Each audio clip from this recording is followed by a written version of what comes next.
Hello everyone, and welcome to my Bold and Beautiful for You channel. I hope everyone is having a wonderful day. Before we begin, please hit the subscribe button and give this video a thumbs up. Electra derides Remy as Deke uncovers his deepfake debacle and implores for absolution.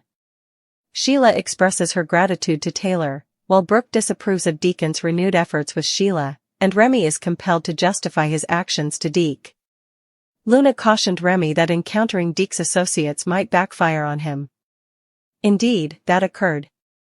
Deke is bewildered at Forrester as everyone else seethes upon his introduction of Remy. Electra expresses her disbelief that this situation is occurring. Remy expresses pleasure at seeing her. Deke must restrain will when he charges at his opponent. They recognize that Deke is oblivious. The women urge Remy to disclose his troubling history to Deke. Remy states that he and Electra were close friends. He relocated to Los Angeles to be near her. Will implores him to disclose to Deke how he exploited and traumatized Electra. Remy confesses to creating deepfake nude images of Electra and disseminating them online. He sought to persuade her friends to abandon her.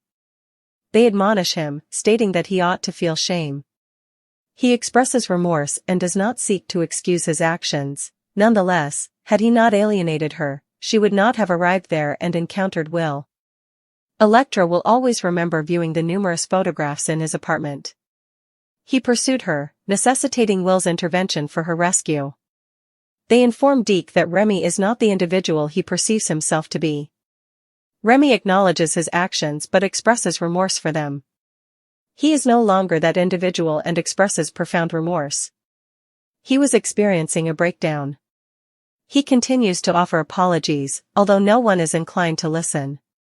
He despises the pain he inflicted upon her, yet she is flourishing, and all he desires is the opportunity to demonstrate to Electra that he has transformed. He implores her to reflect about her generous heart and grant him a second opportunity. She scorns him. Deacon is pleased to observe the restaurant's bustling activity. Brooke visits to inquire about him and discuss their daughter.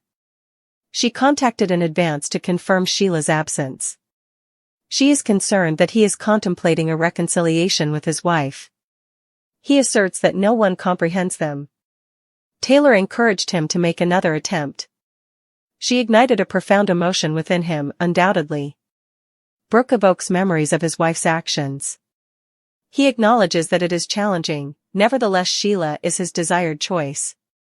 Brooke continues to express concern and is confident that his children will have the same sentiment. They converse over Deke's favorable circumstances. He is confident that the gathering at Forrester will provide him with a sense of belonging. He has not yet met his boyfriend but is confident he is an exceptional individual. Brooke confesses she anticipated Taylor would persuade Deacon that other women existed. In her office, Taylor sets aside Dr. James Warwick's book and contemplates Deacon until Sheila interrupts to announce that Deacon has returned home. It is entirely attributable to her. Taylor will not accept credit. The physician cautions her against discussing this matter. Sheila merely wished to express her appreciation for salvaging her marriage. It is apparent to her that Taylor influenced Deacon. Taylor swallows audibly. Sheila continually expresses her gratitude. Deacon is the sole individual she desires in this world. She is aware that other women admire him due to his remarkable and attractive qualities. A portion of her was apprehensive that he may seek companionship with another lady. Taylor confirms that he unequivocally cherishes her. She believes they will have few concerns. The therapist advises her against wasting this opportunity and emphasizes the necessity of returning to work. Sheila repeatedly expresses her elation. She was aware that Taylor was the only one capable of unlocking her husband's heart. In the humming tension of the Forrester estate, where polished marble floors mirrored the fractured emotions ricocheting through every corner of the house, the scene exploded into chaos the moment Deke escorted Remy Price inside, oblivious to the storm he was unleashing, while Electra stood stiffly near the banister, arms folded, chest rising and falling with tightly coiled rage, her voice slicing through the air as she sneered at Remy with a kind of cold, bitter satisfaction that masked the tremor in her hands. She had warned him, Luna had warned him, and now the prophecy was coming true as Remy's carefully constructed facade of charm and remorse cracked open in front of everyone he had hoped to impress, especially Deke, who had invited him in with pride, thinking he was presenting a new friend, a man of integrity, unaware he was ushering in the walking embodiment of Electra's darkest trauma, and the room erupted when Will lunged across the space, only held back by Deke's shocked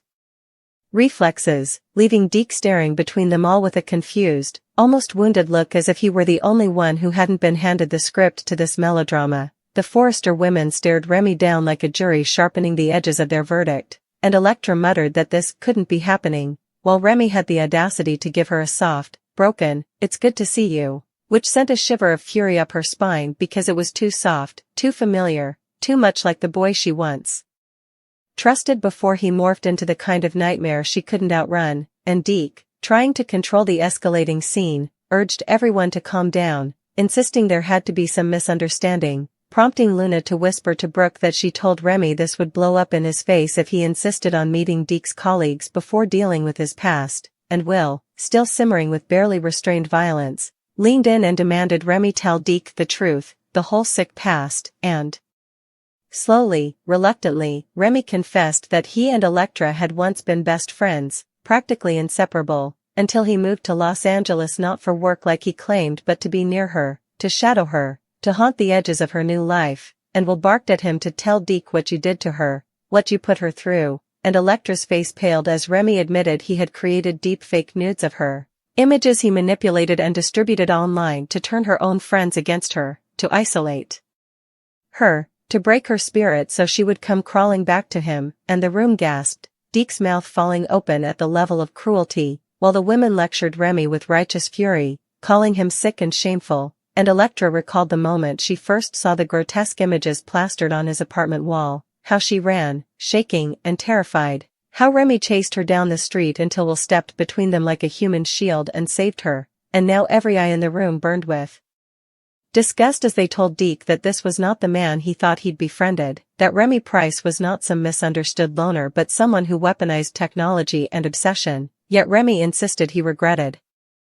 everything, explaining that he had been going through a breakdown, that he was unstable, desperate, spiraling, and though he wasn't justifying it, he hated himself for hurting her and wished he could erase every moment, but also, ill-advisedly, added that if he hadn't driven her away, she might never have met Will, prompting Electra to recoil as if the mere suggestion that her trauma had gifted her a silver lining was yet another violation. Still, Remy dropped to near pleading, saying Electra had one of the biggest hearts he had ever known and begging her to look into it and grant him a second chance, though her face hardened into a sneer so sharp it could cut through glass as she told him without words that forgiveness was never coming, not from her, not from this room, not in this lifetime, while Deke, still oblivious to the emotional detonations surrounding him, blinked rapidly as he tried to reconcile the man standing in front of him with the grotesque story unraveling in real time, making the air thick and suffocating. Meanwhile at Il Giardino, the restaurant bustled with customers, the hum of chatter and clinking glasses proving to Deacon that business was finally booming, yet he couldn't help glancing toward the door every few seconds, half expecting Sheila to saunter in with that unpredictable sparkle in her eye. And when Brooke arrived, impeccably dressed and carrying the faint aura of a woman on a mission, Deacon visibly relaxed when she informed him she'd called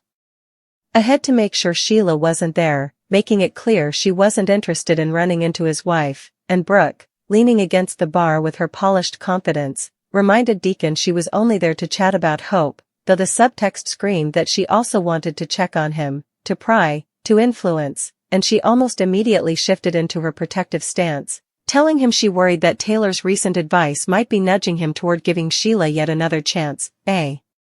possibility Brooke found horrifying, especially given Sheila's extensive, violent history. Deacon admitted that Taylor had indeed urged him to try again, and that her words stirred something in him, sparked an ache he wasn't sure how to name, but he insisted Sheila was who he wanted, that no one else understood them, that their bond was messy but real, though Brooke countered with reminders of every monstrous thing Sheila had done, insisting his children, including Hope, would be devastated if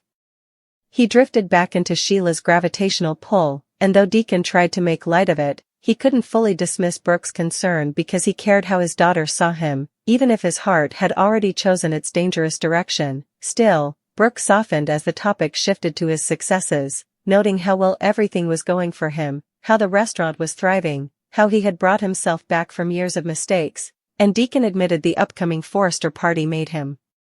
feel included, welcomed, like he finally belonged somewhere after a lifetime spent fighting for respect. And as he spoke about the celebration, he mentioned he hadn't met Electra's boyfriend Will yet, but assumed he must be a great guy if Forrester was embracing him, and Brooke, hiding a small frown, confessed she'd hoped Taylor might convince Deacon to explore romance with someone safer, someone more appropriate, but Deacon shrugged, admitting that no one understood his connection to Sheila.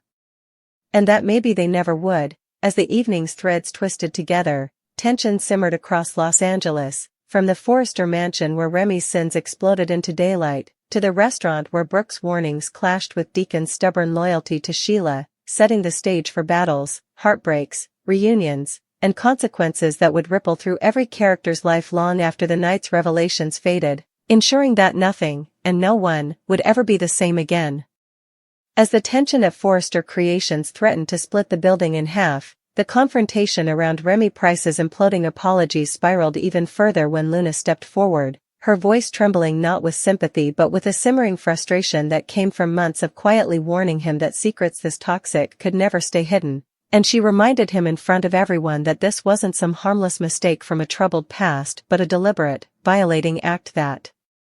destroyed Electra's trust in humanity, and Remy, eyes glossy with desperation, kept insisting he wasn't that person anymore, though every breath he took seemed to prove Electra's sneer right as she whispered that he had no right to cry, no right to stand in this room, no right to say her name, while Will, barely restraining himself, growled that if Deke wasn't watching, he'd drag Remy out by the collar and finish the job he started the night he protected Electra from his obsessive chase. The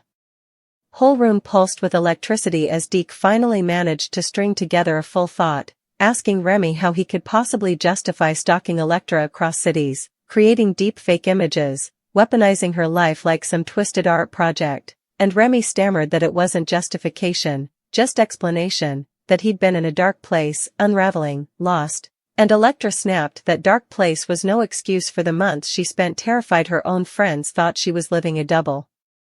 life she never agreed to, while the Forrester women circled around her protectively like a wall of elegance and fury. At the same time, in the warm golden glow of Il Giardino, Sheila Carter, unpredictable, dangerous, and yet strangely vulnerable, lurched open the back door behind the kitchen, having taken a risk by returning earlier than expected despite Brooke's attempt to time her visit to avoid her, and Sheila overheard just enough of Deacon's conversation with Brooke to freeze against the wall, realizing that Deacon was confessing that Taylor stirred something inside him, something confusing and difficult but undeniable, and Sheila's blue eyes narrowed, not with immediate rage but with that eerie, still quiet she adopted seconds before her emotions detonated, while Brooke continued her soft but firm persuasion, urging Deacon to see that going back to Sheila would send Hope and their entire family spiraling into fear, and Deacon, voice low and conflicted, admitted that Sheila made him feel alive in a way no one else ever had, even if that aliveness came packaged with danger, unpredictability, and a history soaked in crimes everyone else could recite as easily as Grace Buckingham reciting surgical protocols. Meanwhile, Taylor Hayes, having just left the Cliff House after a conversation with Steffi about balance, danger, and second chances, arrived at Il Giardino, stepping inside without noticing Sheila peeking from behind a swinging door, and she approached Deacon with that gentle authority that always made him listen, telling him she believed in redemption because she'd needed it herself once, telling him that love was complicated, and though Brooke rolled her eyes, Taylor insisted that Deacon had a right to follow his heart even if the world didn't understand it, and the instant Sheila heard Taylor defending her again, something in her tightened, softened,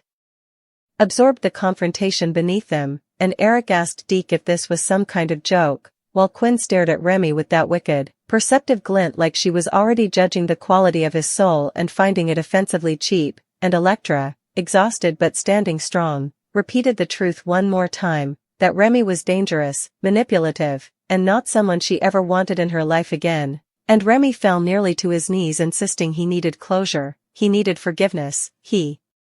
needed her to see him for who he was now, but Luna stepped between them, telling Remy he didn't deserve Electra's healing, he wasn't entitled to her recovery, and Will's fists clenched at his sides as he asked Deke, almost begging, why he'd bring a man like this here without doing a background check. Back at Il Giardino, Sheila finally stepped out from behind the door, startling Brooke and causing Deacon to jerk upright as Taylor held her breath, and Sheila, voice soft and razor-edged, asked